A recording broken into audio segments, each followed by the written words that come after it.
기도하겠습니다. 예, 여러분 너무너무 좋은 날입니다. 안 그렇습니까? 안 그래요? 예, 너무너무 좋은 날입니다. 이렇게 우리 이렇게 오늘 하루를 살 수 있다는 것도 참 감사한 은혜이고, 또 참 하나님을 아는 것도 놀라운 은혜지만, 또 같이 함께 하나님 아는 사람들이 있어서 하나님 앞에 이렇게 같은 고백으로 하나님 앞에 드리면서 예배할 수 있다는 게 이 시대와 또 이 여러분 세대 속에서 얼마나 귀하고 값진 일인지 모르겠습니다. 같은 마음이신 줄 믿습니다. 네. 얼마나 감사한 일인지 모르겠어요. 너무. 그래서 그 하나님 앞에 나갈 때 우리 안에 있는 이 기쁨과 감사를 좀 우리가 하나님 앞에 마음껏 보여드리고 표현하고 했으면 좋겠습니다. 그래서 자리에 일어나서 함께 찬양할 텐데, 모니터를 보고 예배하고 있는 우리 청년들도 자리에 일어나서 방문 잠그고 네, 바지 입고, 병철아 바지 입고 우리 같이 우리 하나님 앞에 우리 이 감사함을 기쁨으로 박수하면서 우리 같이 찬양하겠습니다.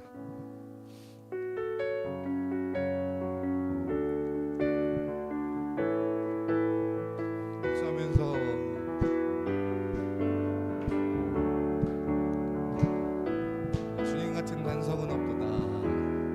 주님 같은 반석은 없도다. 찬양받기 합당하신 이름, 찬양받기 합당하신 이름, 변치 않으시는 구원의 반석, 신실하시고 진실하신 주, 주님 같은 반석은 없도다. 다시 한번 우리의 든든한 반석 되신 주님 앞에 주님 같은 반석은 없도다. 찬양받기 합당하신 이름, 찬양받기 합당하신 이름, 변치 않으시는 구원의 반석, 신실하시고 진실하신 주, 주님 같은 반석은 없도다. 만세 만세 반석, 예수 내 반석, 만세 반석, 예수 내 반석, 만세 반석, 예수 내 반석, 주님 같은 반석은 없도다. 한 번 더 고백합니다. 주님 같은 반석은 없도다. 주님 같은 반석은 없도다. 찬양받기 합당하신 이름, 찬양받기 합당하신 이름, 변치 않으시는 구원의 반석, 신실하시고 진실하신 주, 주님 같은 반석은 언제나 한결같은 주님 앞에 다시 한번 주님 같은 반석은 없도다. 주님 같은 반석은 없도다. 찬양받기 합당하신 이름, 찬양받기 합당하신 이름, 변치 않으시는 구원의 반석, 신실하시고 진실하신 주, 주님 같은 반석은 없도다. 만세 반석 만세 반석, 예수 내 반석, 만세 반석, 예수 내 반석, 만세 반석, 예수 내 반석, 주님 같은 반석은 없도다. 한 번 더 만세 반석, 만세 반석,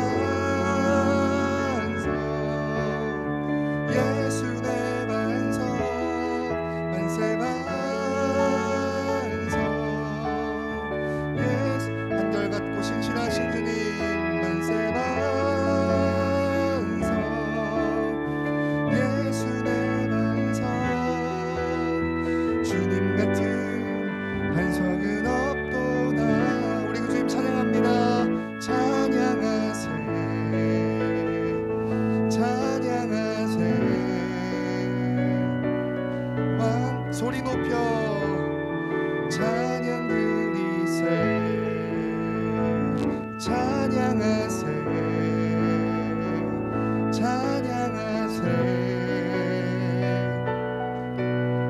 소리 높여 찬양 드리세 찬양받기에 합당하신 주님 언제나 동일하신 주 언제나 동일하신 주 무릎 꿇고서 주 이름 외치세 예수 나의 왕 예수 나의 왕 예수 나의 왕 찬양하세 찬양하세 찬양하세 왕께 소리 높여 찬양 드리세 찬양하세 찬양하세 왕께 소리 높여 찬양 드리세 찬양받기에 합당하신 주님 언제나 동일하신 주 언제나 동일하신 주 무릎 꿇고서 주 이름 외칩시다 예수 나의 왕 예수 나의 왕 예수 나의 왕 찬양받기에 합당하신 주님 찬양받기에 합당하신 주님 언제나 동일하신 주 무릎 꿇고서 주 이름 외치세 예수 나의 왕 예수 나의 왕 예수 나의 왕 아멘 아멘 우리 한 번 더 찬양할 건데 여러분 우리 이렇게 선포하면서 찬양했으면 좋겠습니다. 우리가 누가복음 계속 살펴보고 있잖아요. 예수님이 하나님 나라를 선포하셨다고 하셨어요. 그 말은 뭐냐면 우리 눈에 보이지 않지만 그래서 아직 임한 것 같지 않지만 이미 임한 그 하나님의 나라를 우리 한 사람 한 사람의 인생 속에 이미 임하게 하시는 선포를 하셨다고 기록되어 있는 거거든요. 여러분 지금 우리 한 사람 한 사람이 우리 인생과 삶 속에 왕이 각자가 다 다를 수 있어요. 어떤 사람은 자기 몸이 왕일 수도 있고요. 어떤 사람은 즐거움과 재미가 자기의 왕일 수도 있고요. 어떤 사람은 돈이 자기의 왕일 수도 있고요. 남자친구와 여자친구가 자기의 왕일 수도 있고요. 다 자기가 왕으로 생각하는 그래서 자기의 삶을 지배하고 다스리는 더 쉽게 말하면 내 삶을 이끌어가고 내 삶의 중요한 우선순위가 되고 기준이 되는 그런 왕들이 다 다를 거란 말이에요. 근데 그거 중요하지 않아요. 찬양으로 고백하는 것처럼 무릎 꿇고서 그 주님 앞에 겸손하게 이렇게 외치는 거예요. 선포하는 거예요. 예수가 나의 왕이다. 예수님이 나의 왕이다. 예수님이 나의 삶의 우선순위요 기준이요 예수님이 나의 삶의 반석이요. 그렇게 선포할 때 예수님이 하나님 나라를 선포하신 것이 우리에게 임한 것처럼 예수가 나의 왕입니다 선포할 때 우리가 그동안 왕으로 여겼던 것들이 떠나가고 물러가고 예수님이 우리 삶의 왕이 되실 줄 믿습니다. 우리의 노력과 의지가 아니라 그게 선포하는 거예요. 믿음으로 예수님이 나의 왕입니다. 아멘. 예수님이 나의 왕입니다. 예수님이 나의 왕입니다. 그렇게 선포하는 거예요. 그렇게 선포할 때 정말 그렇게 해주실 주님을 진짜 감격하면서 기대하면서 막 설레는 마음으로 그렇게 선포했으면 좋겠어요. 다시 한번 우리 찬양하세. 네, 집에서도 목소리 높여서 그렇게 우리 왕 되신 주님 우리의 삶에 모셔드리기를 소망합니다. 다시 한번 우리 찬양하세 고백합시다. 네, 믿음으로 선포하면서 찬양하세 찬양하세 찬양하세. 우리 왕께 소리 높여 왕께 소리 높여 찬양 드리세 찬양하세 찬양하세. 왕께 소리 높여 찬양 드리. 한 번 더 찬양하세 찬양하세 찬양하세. 왕께 소리 높여 찬양 드리세 찬양하세 찬양하세 찬양하세 찬양하세. 왕께 소리 높여 찬양 드리세 찬양받기에 찬양받기에 합당하신 주님 언제나 동일하신 주. 무릎 주인을 외치세 외치세 예수 나의 왕 예수 나의 왕 예수 나의. 믿습니다. 아멘. 찬양받기에 합당하신 찬양받기에 합당하신 주님 언제나 동일하신 주. 무릎 꿇고서 주인을 치세 예수 나의 왕 예수 나의 왕 예수 나의 왕. 아멘.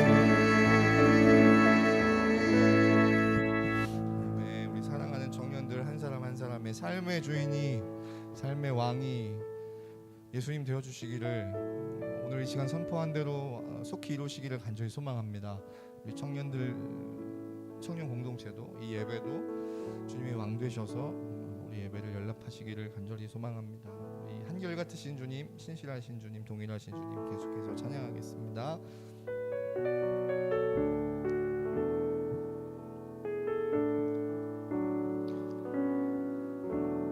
예수 나의 좋은 치료자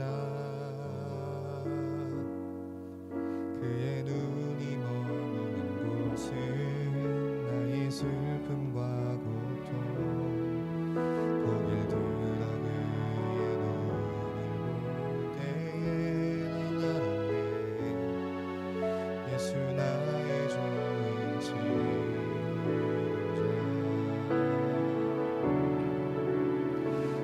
예수 나의 좋은 치료자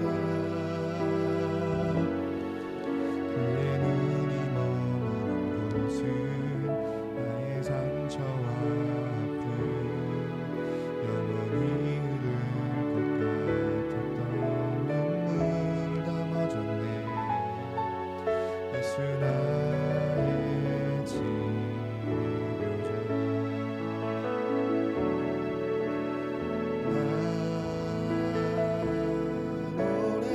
노래하리라 전한 나를 돌아보신 구세주를 찬양해 하늘 닿는 곳까지 내 손 들리라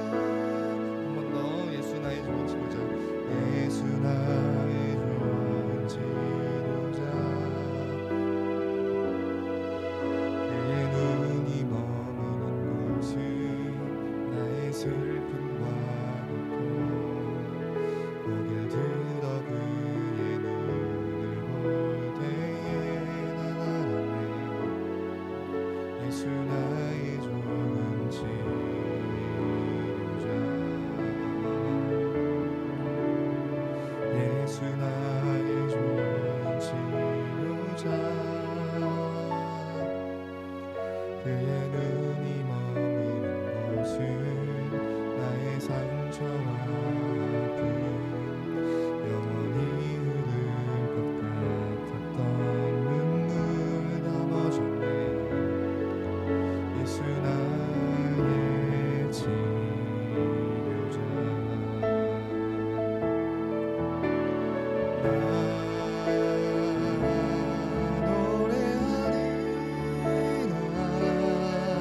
전한 나를 돌아보신 구세주를 하늘 닿는 곳 내 손 들리라. 예수 나의 치료자. 나 노래하리라.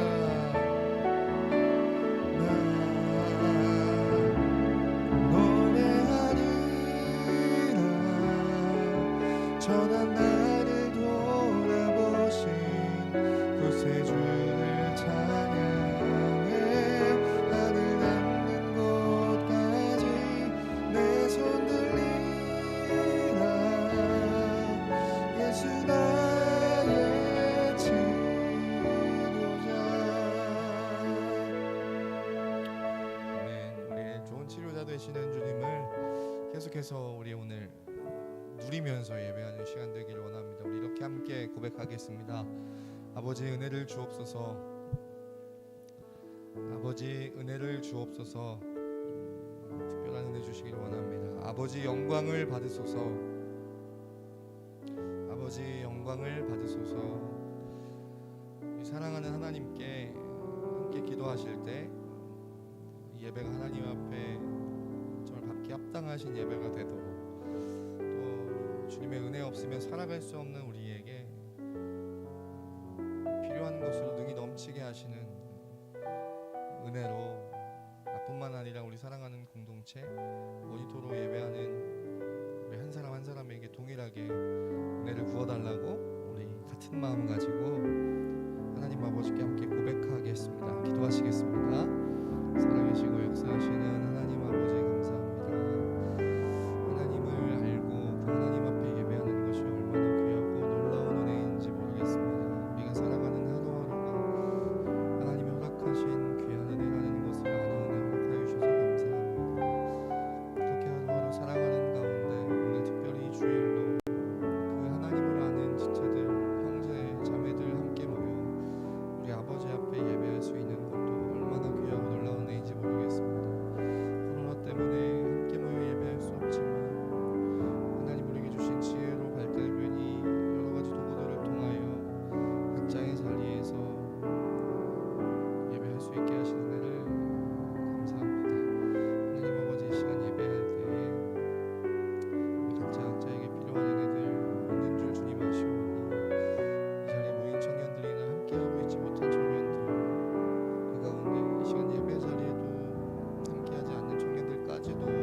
하심에 감사드립니다.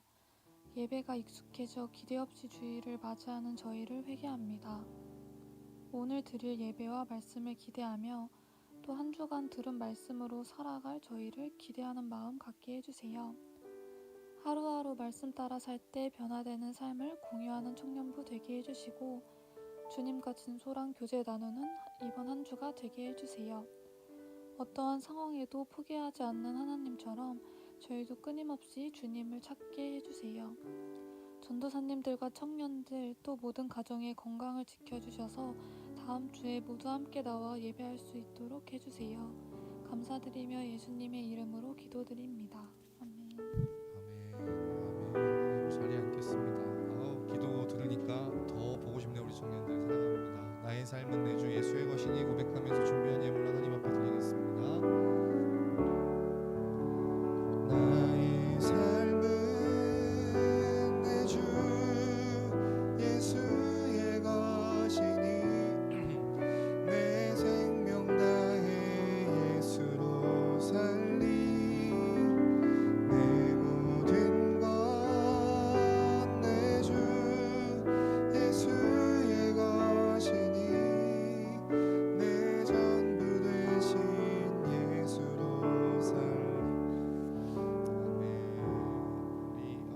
서로 축복하겠습니다. 오늘 이 자리, 이 코로나를 뚫고 이 자리에 온 우리 청년들, 그리고 함께 이 자리에 모이지 못했지만 모니터 앞에서 예배하고 있는 청년들, 심지어는 이 자리를 잊은 청년들에게까지도 하나님의 특별한 사랑이, 은혜가 그들 가운데 가득하기를 정말 진심으로 바라고 축복하고 기도하는 마음으로 저희 같이 고백합니다. 하나님의 사랑이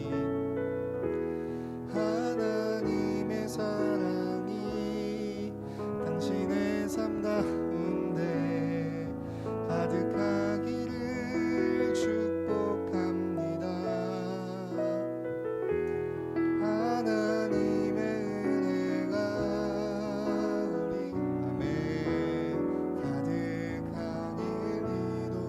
하나님의 은혜가 우리 가득하길 기도. 하나님의 은혜가 우리 가운데 가득하길 기도합니다. 하시는 우리 하나님 아버지, 감사합니다. 이 예배가 하나님 기쁨 되는 예배 되게 하시고 하나님이 주목하시는 예배 되게 하여 주시옵소서. 하나님께서 우리 예배를 받아주시는 가운데 한 사람 한 사람에게 필요한 은혜들을 풍성하게 채워주시는 귀한 예배 되게 하시고, 이 시간 하나님을 만나는 것이 계속해서 우리의 삶 속에서, 일상에서 이어져서 주님과 날마다 매 순간 교제하는, 그렇게 주님과 동행하는 우리 청년들의 삶이 되게 하여 주시옵소서. 이 시간 함께 예배드리는 가운데 드려진 예물도, 또 드린 손길도 하나님 나라의 확장을 위해 쓰임받는 귀한 도구 되는 복을 허락하여 주시옵소서. 하나님 말씀 나눕니다. 말씀 속에서 우리 예수님 어떠한 분이신지, 또 그분을 우리 삶 속에 진실로 왕으로 모셔드리며 그분을 따라서, 그분을 쫓아서 살아갈 수 있는 우리 청년들이 될 수 있게 해 주시옵소서. 감사드리고 예수님의 이름으로 기도했습니다. 아멘. 아멘. 네, 누가복음 9장 7절로 9절 말씀 오늘 함께 나누겠습니다. 우리 계속해서 누가복음 살펴보고 있고요. 지난주까지 누가복음 9장 6절까지 살펴봤고, 이어서 9장 7절로 9절을 살펴볼 건데요.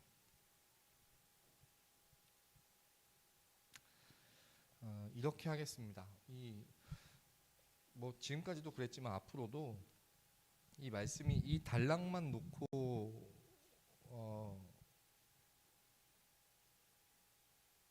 바로 해석하기는 쉽지 않아요. 전체적인 맥락 속에서의 말씀을 읽어야 되기 때문에 9장 1절부터 우리 함께 9절까지 한번 같이 성경책을 폈으니까요, 읽어보도록 하겠습니다. 자막이 없어도 성경을 보면서 함께 1절 여러분, 2절 제가 이렇게 교독하도록 하겠습니다. 시작.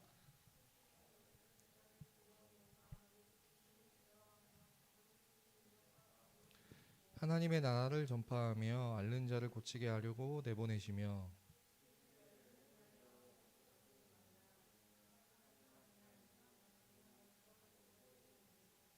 어느 집에 들어가든지 거기서 머물다가 거기서 떠나라.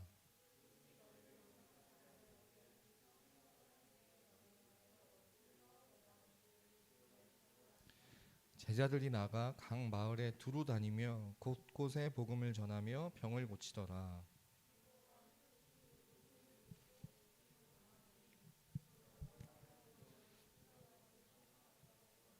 어떤 사람은 엘리야가 나타났다고도 하며 어떤 사람은 옛 선지자 한 사람이 다시 살아났다고도 함이라.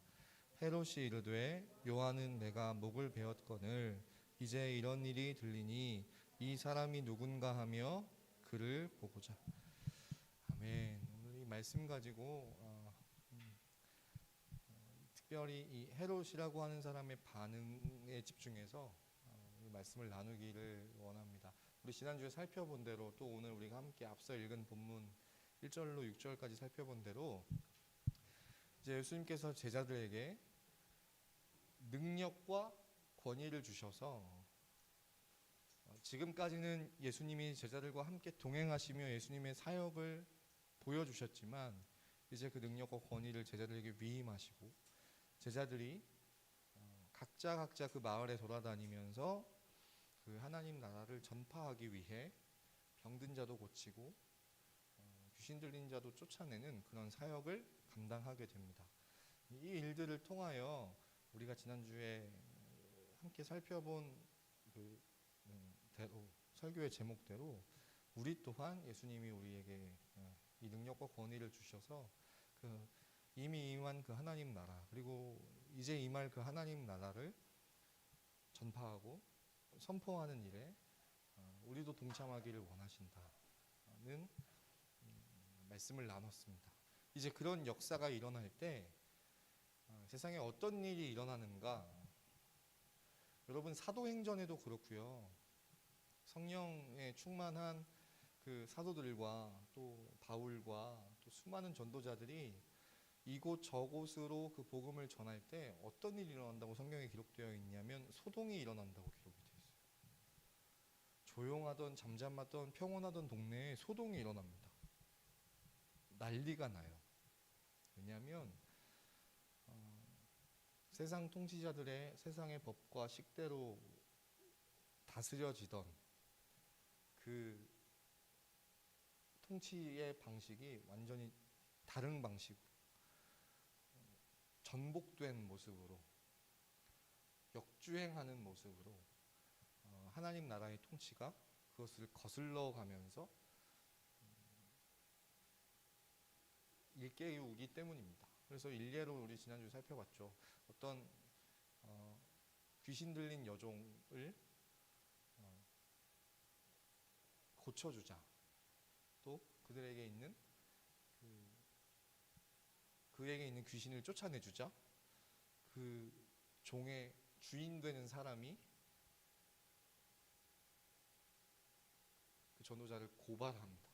감옥에 가둬버려요.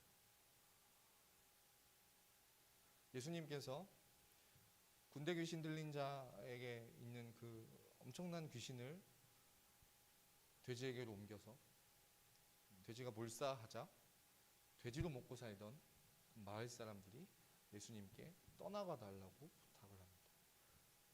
세상의 법과 식대로 살아가는데 익숙한 사람들은 예수님의 그 통치와 방식이 그 하나님 나라가 거북하고 부담스럽고 불편한 거예요. 예배 드리는데 여러분, 이 예배가 여러분에게 불편하고 부담스럽고 뭔가 이 시원하게 정말 예배에 대한 갈망이 없다면 그것 또한 은혜일 수 있어요. 여러분의 삶에 그 하나님 나라와는 정반대의 세상의 방식대로 통치되던 다른 것을 왕으로 삼고 그것에 의해 다스림받던 여러분의 삶에 이 하나님 나라의 통치가 임하면 그것이 불편해지고 부담스러워지고 싫어지기까지 해야 돼요. 그리고 그런 반응이 일어날 때 여러분들 정말 그 찰나의 순간에 성령께서 도와주셔서 그 불편하고 부담스럽고 싫기까지 한 그 말씀과 그 하나님 나라가 하나님 나라를 여러분들 붙잡을 수 있기를 간절히 소망합니다. 지금 내가 뭔가 잘못됐구나. 지금 내가 뭔가 문제가 있구나. 바뀌어야 되는구나. 전면적으로 개편이 돼야 되는구나 라는 그 하나님의 사인인 줄 알고 그 하나님의 말씀과 그 하나님의 나라를 붙잡을 수 있는 우리 사랑하는 모든 청년들 되었으면 좋겠습니다. 제가 이런 생각을 해봤어요. 사람은 참 연약해요. 어리석어요. 그래서 살다 보면 참 죄와 가까이 지내는 게 쉬워요. 근데 그럴 때마다 우리는 스스로 변명해요. 사람이니까 어쩔 수 없지. 누구나 다 사람이니까 이건 당연한 거지.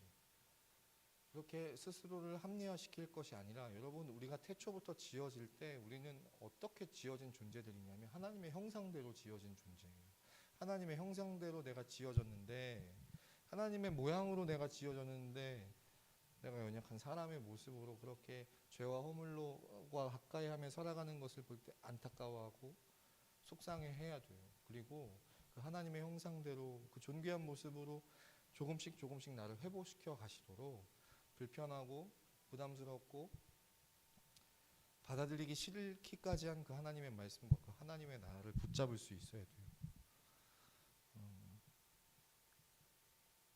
돼지를 키우던 마을도 그 귀신 들린 여종을 점쟁이로 만들어가지고 수익을 보던 사람들은 예수님을 쫓아냈지만, 예수님이 떠나가시기를 바랬지만, 예수님이 이곳에서 사라져 주시기를 간청했지만, 사랑하는 우리 청년들은 그러지 않고 하나님의 말씀과 하나님의 나라를 불편해도 부담스러워도 꼭 붙잡을 수 있는 우리 청년들 다 되어지기를 소망합니다. 이런 놀라운 역사가 일어날 때 역시 오늘 본문에서도 우리가 오늘 함께 살펴볼 9장 7절로 9절에는 소동이 일어나는 것을 보게 됩니다. 그때 이것을 어떻게 설명하냐면 9장 7절이요. 분봉왕 헤롯이 그 모든 일을 듣고 어떤 일을 들었을까요? 예수님의 제자들이 각지에 흩어져서 그 마을에 있는 수많은 약자들, 빈자들, 병을 고쳐주고 귀신을 쫓아내는, 그래서 그 마을을 살리고 그곳 가운데 하나님 나라를 선포하고 전파하는 이 모든 일을 듣고, 여기에는 지금 빠졌는데 원문에는 그때라는 접속사가 들어가 있어요. 이렇게 제자들이 사역하는 그때에 그 소식을 헤롯이 듣고 심히 당황했다고 되어 있어요. 두려워했다고 되어 있어요. 여러분, 이 헤롯이 어떤 사람이냐면, 이게 성경에 그 바로도 다 바로라고 적혀 있잖아요. 우리가 뭐 바로는 이집트의 파오로라고 아니까 상관없는데, 바로도 요셉 때 그 요셉을 총리로 삼았던 바로하고 모세랑 이렇게 갈등이 있었던 바로하고 서로 다른 바로예요. 이집트의 왕의 명칭, 우리나라 대한민국은 대통령이라고 하는 것처럼 쉽게 말하면 이집트에는, 애굽에는 바로라고 부르는 거예요. 서로 다른 왕이에요. 여러분, 누가복음에도 예수님 태어나실 때 그때 왕이 헤롯이었거든요. 헤롯이었어요. 그래서 아기가 태어나면 그 동방박사의 그 소식을 듣고 왕이 태어나면 그 아기가 태어나면 죽여버리려고 하잖아요. 그리고 도망가잖아요. 그 꿈에 전하여 듣고, 그때 그 왕 헤롯하고 지금 여기 누가복음 9장에 나온 이 헤롯하고 다른 헤롯이에요. 누가복음 2장에 예수님 탄생하실 당시에, 성육신하실 당시에 헤롯은 헤롯 대왕이라고 불리던 사람이고, 오늘 이 본문에 나오는 헤롯은 그 헤롯 왕의 아들이에요. 근데 이 헤롯 왕의 아들이 3명이 있었어요. 아켈라오라고 하는 왕이랑 빌립이라고 하는 왕이랑 안디바라는 왕인데, 이 왕은 안디바라는 왕이에요. 이 안디바라고 하는 왕은 갈릴리 지역을 다스리던 왕이었는데, 이 헤롯 대왕 아빠 헤롯이 죽으면서 이런 거죠. 지금 이 유대 땅을 누가 다스리고 있어요? 유대가 자주적으로 통치하고 있던 시기가 아니었잖아요. 누가 지금 통치하고 있습니까? 로마가 통치하고 있잖아요. 로마가 통치하는데 그 유대 이스라엘 사람들 가운데 한 사람을 그 땅을 대신 다스리게 한 거예요. 대신 다스리게 한 거예요. 그걸 성경에서는 분봉왕이라고 이제 표현하는데, 이 유대 전 지역을 헤롯 대왕이 분봉왕으로서, 왕으로서 다스리고 있었는데, 실제로는 누구의 통치를 받고 있어요? 로마 황제의 통치를 받고 있는 거예요. 그런데 이 헤롯 대왕이 죽으면서 이 유대 땅을 3등분을 해요. 3등분을 해서 자기 아들 3명한테 똑같이 나눠줘요. 그래서 아켈라오도 빌립도 안디바도 각각 주어진 그 영토에서 이 땅을 다스려요. 다스리는데 셋 중에 더 잘 로마에게 보이는 놈한테 이 유대 땅이 손아귀에 들어가는 거예요. 그러니까 이 3형제가 형제임에도 불구하고 서로 사이가 좋았을까 나빴을까? 사이가 엄청 안 좋은 거죠. 어떻게든 이 사람들은 누구에게 잘 보여야 된다? 로마 황제에게 잘 보여야 되는 사람들인 거예요. 그러니까 제국의 앞잡이 노릇을 하고 있는 거죠. 그리고 이 왕 헤롯이 또 어떤 사람이었느냐? 왜 예수님이, 그리고 예수님의 제자들이 이 땅을 잘 다스리는 것을 보고 당황했느냐? 물론 로마에게 잘 보여야 되는 게 먼저인 사람들이기 때문에 백성들의 그 삶에는 전혀 관심이 없었던 사람들이었어요. 근데 백성들 가운데 이제 소동이 일어나는 거예요. 때리면 말 듣고 착취하고 갈취하고 이래야 되는 그 존재들인데, 대상들인데, 이 사람들이 예수님이 각지에서 다니면서 병도 고쳐주고 귀신도 쫓아주면서 하나님 나라를 선포하고 전파하니까 그것에 이렇게 일깨워지는 것이 불편한 거예요. 뿐만 아니라 이 헤롯이 어떤 짓을 했냐면, 여러분 똑같은 사건이 이 누가복음 9장 7절로 9절까지 있는 이 장면이 마태복음에도 기록되어 있는데, 마태복음 우리 10장 한번 볼까요?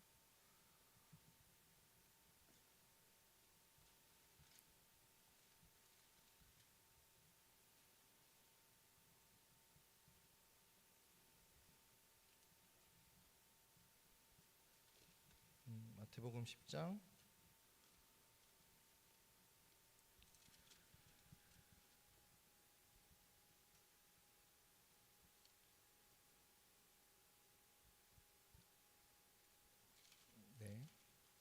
'마가복음을 보겠습니다. 마가복음 6장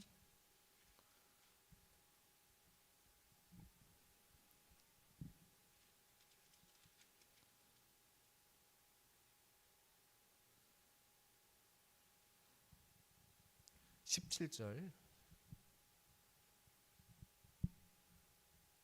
29절, 꽤 길죠? 우리 어떤 일이 일어나고 있는지를 한번 읽으면서 어떤 스토리인지 어떤 장면인지 한번 보는 거예요. 17절로 29절 읽겠습니다. 시작. 전에 헤롯이, 이게 그 분봉왕 헤롯이에요. 오늘 우리 누가복음 9장 7절에 나와 있는, 읽겠습니다. 시작. 전에 헤롯이 자기가 동생 빌립의 아내 헤로디아에게 장가든 거로 이 여자를 위하여 사람을 보내어 요한을 잡아 옥에 가두었으니, 왜냐하면 요한이 헤롯에게, 읽으세요, 말하되 동생의 아내를 취한 것이 옳지 않. 그러니까 어떤 일이에요? 헤롯이, 이 안디바가 그 자기의 본처가 있었는데 이 본처를 쫓아냈어요. 말도 안 되는 이유로, 못생겼다는 이유로 진짜로 쫓아내고 자기 동생 빌립의 아내를 취한 거예요.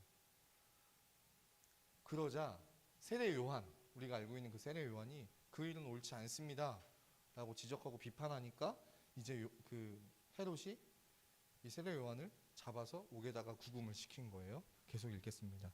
시작. 19절.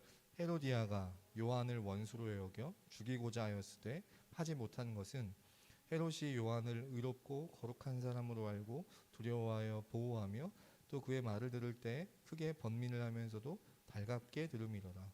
마침 기회가 좋은 날이 왔으니 곧 헤롯이 자기 생일에 대신들과 천부장들과 갈릴리의 귀인들로 더불어 잔치할세. 헤로디아의 딸이 친히 들어와 춤을 추어 헤롯과 그와 함께 앉은 자들을, 왕이 그 소녀에게 이르되 무엇이든지 네가 원하는 것을 내게 구하라 내가 주리라 하고, 또 맹세하기를 무엇이든지 네가 내게 구하면 내 나라의 절반까지라도 주리라 하거늘, 그가 나가서 그 어머니에게 말하되 내가 무엇을 구하리이까? 그 어머니가 이르되 세례 요한의 머리를 구하라 하니, 그가 곧 왕에게 급히 들어가 구하여 이르되 세례 요한의 머리를 소반에 얹어 곧 내게 주기를 원하옵나이다 하니, 왕이 심히 근심하나 자기가 맹세한 것과 그 앉은 자들로 인하여 그를 거절할 수 없는지라. 왕이 곧 시위병 하나를 보내어 요한의 머리를 가져오라 명하니, 그 사람이 나가 옥에서 요한을 목베어 그 머리를 소반에 얹어다가 소녀에게 주니, 소녀가 이것을 그 어머니에게 주니라. 요한의 제자들이 와서 시체를 가져다가, 무슨 짓을 했습니까? 자기가 동생의 아내와 결혼하는 것을 비판한 세례 요한을 일단 잡아들였어요. 그런데 그렇게 비판하는 세례 요한이 너무나도 끔찍히 싫었던 이 헤로디아가 자기 딸을 시켜서 그 소원을 세례 요한의 목을 가져오라는, 그러니까 죽여달라는 것으로 이야기를 했기 때문에 세례 요한이 여기서 죽임을 당했습니다. 그러니까 헤롯이 세례 요한을 죽인 거예요. 근데 여기서 아까 우리가 살펴봤지만 20절에 보면 헤롯은 뭘 알고 있었어요? 요한을 의롭고 거룩한 사람이라고 알고 있었고, 그래서 두려워했고, 또 세례 요한이 말하는 것을 번민했지만, 크게 번민했지만 달갑게 들었어요. 옳은 말이라고 생각했어요. 이 사람이 옳은 사람이라고는 생각했어요. 그렇기 때문에 죽이지는 못했어요. 그런데 명분상 어쩔 수 없이 이제 세례 요한을 죽였던 그런 일이 있었던 거예요. 그러는 와중에 제자들이 이 예수님 능력과 권위를 받아서 하나님 나라를 선포하고 전파하는 이 일로 인해서 어떤 소문이 퍼지냐면 오늘 본문으로 돌아와서 7절 보면요. 어떤 사람은 요한이 죽은 자 가운데서 살아났다. 헤롯이 죽였던 그 요한이 다시 살아났다더라. 어떤 사람은 엘리야가 어떻게 해요? 엘리야가 나타났다. 여러분 엘리야 어떤 사람입니까? 재작년 우리 초등부 선생님 엘리야 어떤 사람이에요? 엘리야가 당당하게 보여주었듯 뭘 보여줬습니까? 갈멜산에서 막 이렇게 했죠. 근데 엘리야 하면 이 시대 사람들에게 어떤 상징, 무엇에 어떤 이미지가 있냐면 죽음을 보지 않고 불병거 타고 하늘로 올라갔잖아요. 그 엘리야가 그러니까 요한은 죽었기 때문에 다시 살아났다고 하고 엘리야는 다시 나타났다고 하는 거예요. 어떤 사람은 요한이 다시 살아났다. 어떤 사람은 엘리야가 다시 나타났다. 어떤 사람은 하나님이 또 옛 선지자 한 사람이 을 다시 살려주셔서 보내주셨다. 하나님이 선지자를 또 보내주셨다. 이렇게 이런 소문들이 막 도는 거예요. 그러자 헤롯이 심히 당황하는 거죠. 두려워하는 거죠. 그러자 9절 우리 함께 읽겠습니다. 시작. 헤롯이 이르되 요한은 이제 이런 일이 들리니 이 사람이 누군가 하며 그를 도대체 예수님이 누군가? 이 사람이 누군가? 오늘 설교의 제목이에요. 헤롯이 이런 질문을 갖게 되는 거예요. 이 예수님이 누구신가? 어떤 분인가? 정말 내가 죽인 세례 요한이 다시 살아났나? 하늘로 올려졌던 엘리야가 다시 나타났나? 옛 선지자가 다시 살아났나? 이분이 과연 누구신가 하는 질문을 갖게 되더라는 겁니다. 아까도 이야기했어요. 여러분 이렇게 살아가면서 정말 하나님의 나라와 하나님의 말씀이 우리의 삶 속에 스물스물 들어올 때 그것이 결코 우리는 편하지 않아요. 불편해요. 당황이 되고 때로는 싫을 때가 있을 거예요. 그때 여러분 오늘 말씀을 꼭 기억했으면 좋겠어요. 헤롯이 어떤 선택을 하는지. 헤롯도 그렇게 스며들어오는 하나님 나라에 대해서 심히 당황도 했고 지 전적이 있기 때문에 두려워하기도 했고 심지어 이 상황에서 그 예수님이 과연 누구시길래 예수님이 누구인가 하는 질문을 가졌어요. 그런데 헤롯은 어떻게 했을까요? 앞서서 얘기했잖아요. 헤롯 대왕의 아들 셋 중에 한 명이었다고. 이 유대 땅을 3등분해서 그것을 분할해서 나누는 왕이 되는 것이 아니라 전체의 왕이 되기 위한 경쟁이 있어. 그것에 목말라 있었던 사람이었어요. 두 가치가 지금 상충하고 있는 거예요. 예수님에 대한 궁금함과 원래 자기의 인생의 목적이자 삶의 이유인 이 권력을 추구하는 이 마음이 상충하고 있는 거예요. 과연 헤롯은 어떤 선택을 했을까? 여러분이라면 어떤 선택을 할까? 헤롯을 죽이고 싶어서 죽인 건 아니었는데 어쩔 수 없이 죽이긴 했는데 그 요한이 다시 살아났다고 하니 두렵고 그 존재의 예수님이 궁금했던 이 헤롯은 어떤 선택을 했을까? 이런 정말 딱 단순하지 않은 이런 헤롯의 정서가 우리랑 너무 겹칠 때가 많잖아요. 과연 우리는 어떤 선택을 할까? 헤롯은 어떤 선택을 했을까? 누가복음 23장 보겠습니다. 누가복음 23장 8절로 12절입니다. 함께 읽겠습니다. 시작. 헤롯이 예수를 보고 매우 기뻐하니 기뻐했대요, 여러분. 여러분, 헤롯은 예수님을 보고 엄청 기뻐했답니다. 우리가 생각하는 해피엔딩으로 헤롯이 선택하고 결정했을까? 우리 계속 읽어보겠습니다. 시작. 이는 그의 소문을 들었으므로 보고자 한지 오래였고 또한 무엇이나 이적 행하심을 볼까 바랐던 연고로라. 헤롯이 예수님께 여러 말로 물으나 예수님께서 아무 말도 대답하지 아니하시니 대제사장들과 서기관들이 서서 힘써 고발하더라. 헤롯이 그 군인들과 함께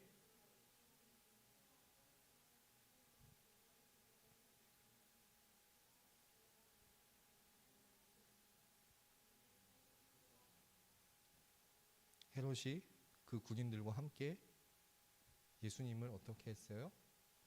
업신 여겼답니다. 희롱했답니다. 네가 왕이라면서 빛난 옷을 입혀 빌라도에게 보냈답니다. 여러분, 이 빌라도가 누구냐면 사도신경에도 등장하는 로마의 총독입니다. 여러분, 헤롯의 세 아들이 유대 땅의 분봉왕으로서 자기에게 주어진 관할된 그 영토를 다스렸지만 결국에는 이 분봉왕들도 다 없어지고 로마가 지경으로 관리해요. 그 지경으로 관리하는 관리자가 총독이에요.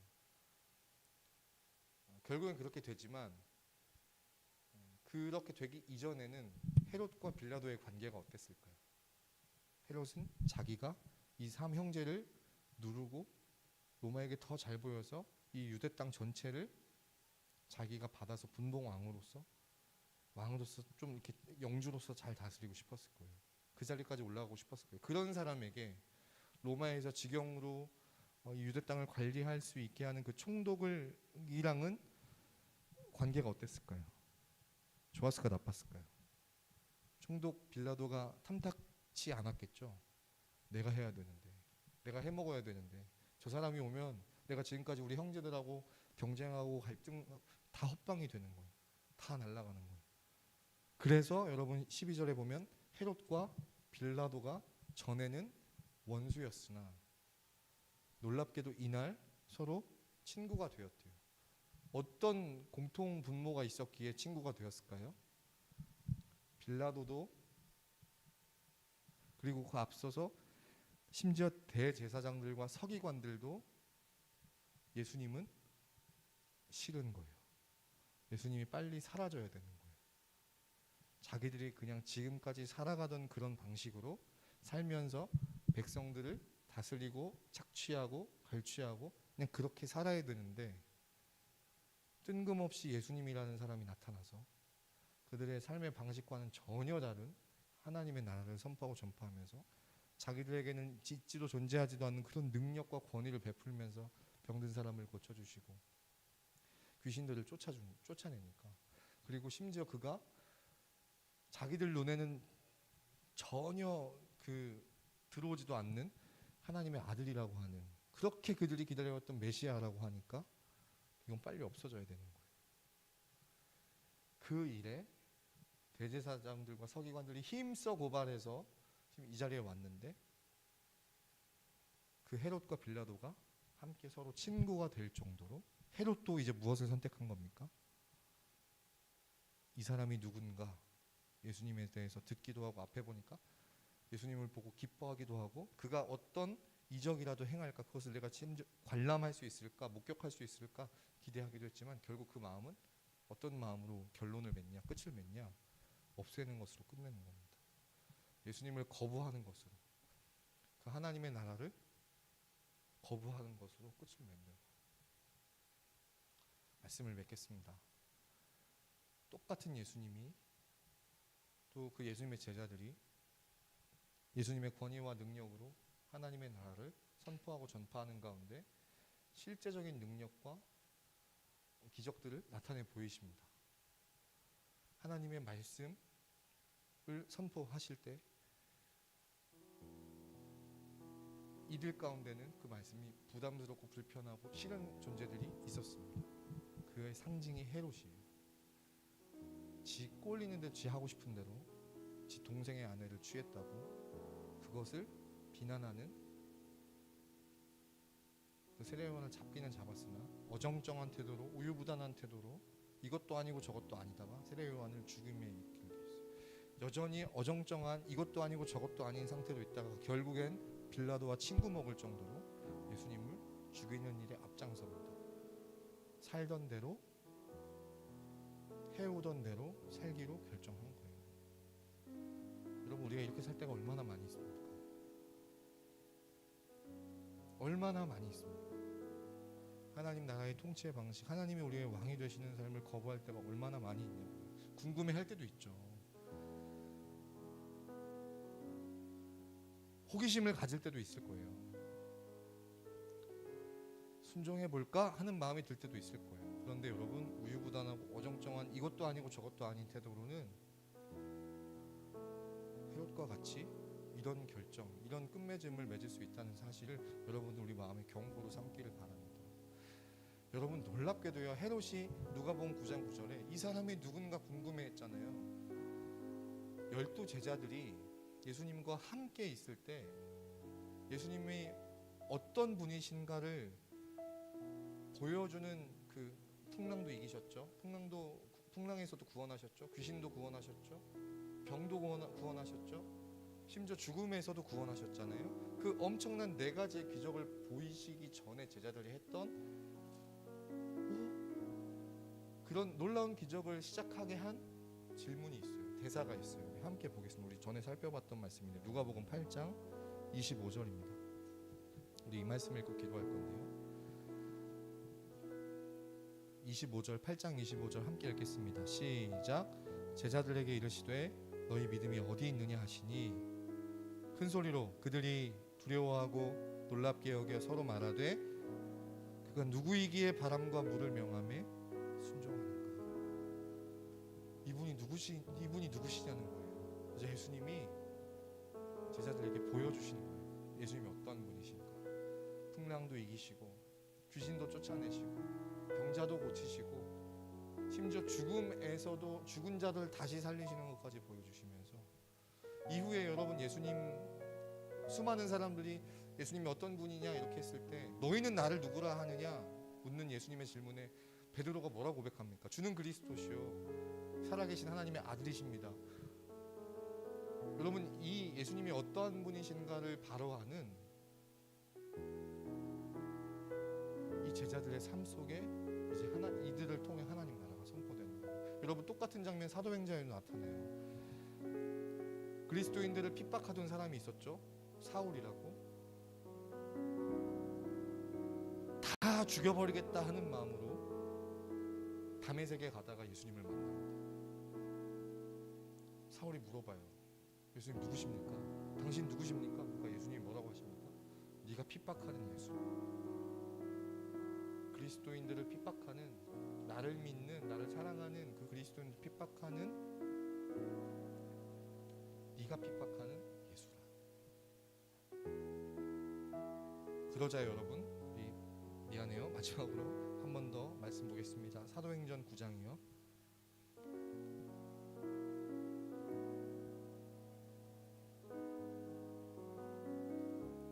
9장 5절에 사울이 예수님을 만난 사울이 이렇게 물어봅니다. 주여 누구시니까? 예수님 말씀하시죠. 나는 네가 박해하는 예수라. 그리고 예수님께서 사도 바울의 눈을 멀게 하셨다가 다시 낫게 하신 다음에 사도 바울이 어떻게 합니까? 20절요. 함께 읽겠습니다. 시작. 즉시로 각 회당에서 예수가 사랑하는 여러분, 헤롯과 같이 그런 끝맺음을 맺는 것이 아니라 연약하고 부족하지만 12 제자들처럼, 이 제자들처럼, 사울처럼 예수님이 어떠한 분이신지를 알았다면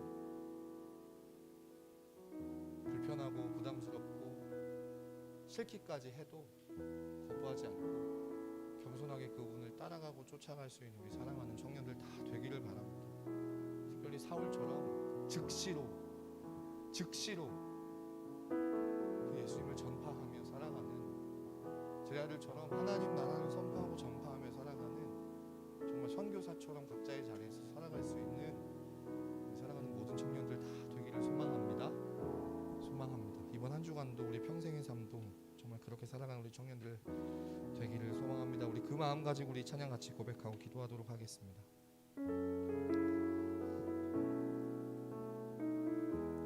예수는 내 힘이요, 예수는 내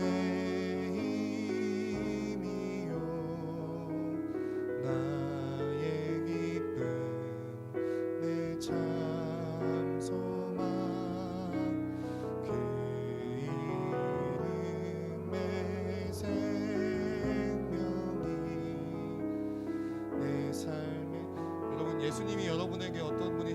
다시 한번 우리 이렇게 고백합니다. 예수는 내 힘이요 예수는 내 힘이요 나의 기쁨 내 참 소망 그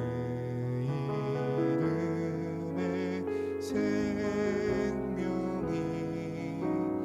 내 삶의 이유 2절 고백하겠습니다.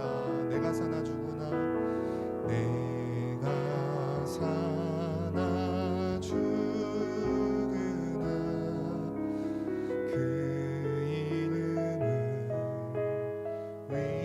위하여 내 모든 것 다 드리니 나를 받으소서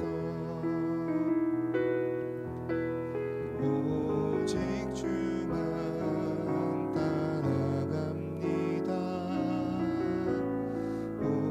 오직 주만 높임 받으소서 내 평생에 그 이름을 그의 선하심을 세상에 노래합니다 그 이름에 크신 능력 영원한 생명이 내 삶의 이유라. 함께 기도하겠습니다. 하나님의 나라가 이미 임했고 이미 임한 하나님 나라를 여러분들의 삶 속에 하나님이 살게 하시기를 원합니다. 이 땅에서 맛보며 살아가게 하시기를 원합니다. 매주 말씀으로 매일 말씀으로 여러분들에게 그 하나님 나라의 통치를 말씀을 통해 여러분들에게 살아가게 하시기를 원합니다. 근데 여러분 그 하나님의 나라와 그 말씀을 헤롯과 같이 이것도 아니고 저것도 아닌 태도로는 결코 우리 삶 속에 살아낼 수가 없습니다. 제자들처럼 사울처럼 우리 예수님이 어떤 분이신가를 알았다면 그리고 그분이 말씀하시는 그 하나님 나라의 통치와 방식을 말씀을 통해 깨닫게 해주셨다면 불편해도 부담스러워도 그것을 쫓아가는 우리 사랑하는 청년들 되기를 바랍니다. 더 나아가서 사울처럼 즉시로 그 예수를 그 하나님의 나라를 있는 그 자리에서 만나는 사람들에게 전파할 수 있는 우리 사랑하는 모두들 되기를 원합니다. 우리의 삶이 우리의 한 주가 일상이 그렇게 되어지게 해달라고 우리 마음을 담아서 간절하게 통성으로 기도하도록 하겠습니다. 기도하시겠습니다. 살아계시고 역사하시는 하나님 아버지 감사합니다. 우리가 헤롯처럼 세상의 가치와 방식대로 살아가는 가운데 예수님의 소식이 예수님의 사역이 때로는 궁금하기도 하고 그분이 누구실까 의심을 가질 때도 있지만 그것으로 멈추지 않게 하시고 어정쩡한 태도 이것도 아니고 저것도 아니고 울부단한 태도로 예수님을 대하지 않게 하시고 제자들처럼 사울처럼 확실한 태도와 특별히 사울처럼 바울처럼 즉시로 우리에게 우리가 만난 그 예수 우리에게 말씀하신 그 하나님의 나라 있는 자리에서 만나는 사람들에게 전파하고 선포할 수 있는 사랑하는 우리 모든 청년들의 삶이 되게 하여 주시옵소서. 주님 세상의 가치를 쫓아 주님을 저버리지 않고 주님을 거부하지 않는 우리를 되게 하시고 매일의 삶 속에서 우리에게 살게 하시기를 원하셨던 그 하나님 나라를 맛보며 누리며 살아갈 수 있는 우리 사랑하는 모든 청년들 되게 하여 주시옵소서. 감사합니다. 하나님 매주마다 우리를 말씀으로 일깨워 주시고 하나님의 사랑과 자비를, 특별히 이미 우리에게 임하게 하시는 그 하나님 나라를 들려주셔서 감사합니다. 주님, 그토록 우리에게 주시고자 원했던, 정말 우리가 맛보며 살아가게 하시기를 원했던 그 하나님 나라를 우리가 단지 궁금해하고 호기심 갖는 정도로 그치는 것이 아니라 그것을 쫓고 따르고 삶 속에서 맛보며 누리며 살아갈 수 있는 우리의 일상, 우리의 삶, 우리의 인생이 되게 하여 주시옵소서. 더 나아가서 분명한 태도를 가지고 사울과 같이 우리가 만난 그 예수를, 우리가 듣고 누리며 살아가는 그 하나님의 나라를 즉시로 우리가 있는 자리에서 만나는 사람들에게 전파할 수 있는 이 시대의 선교사들로 살아가기에 부족함 없는, 이 시대의 예수님의 제자들로 살아가기에 부족함 없는 우리 모든 청년들 다 되게 하여 주시옵소서. 감사드리고 예수님의 이름으로 기도했습니다. 아멘.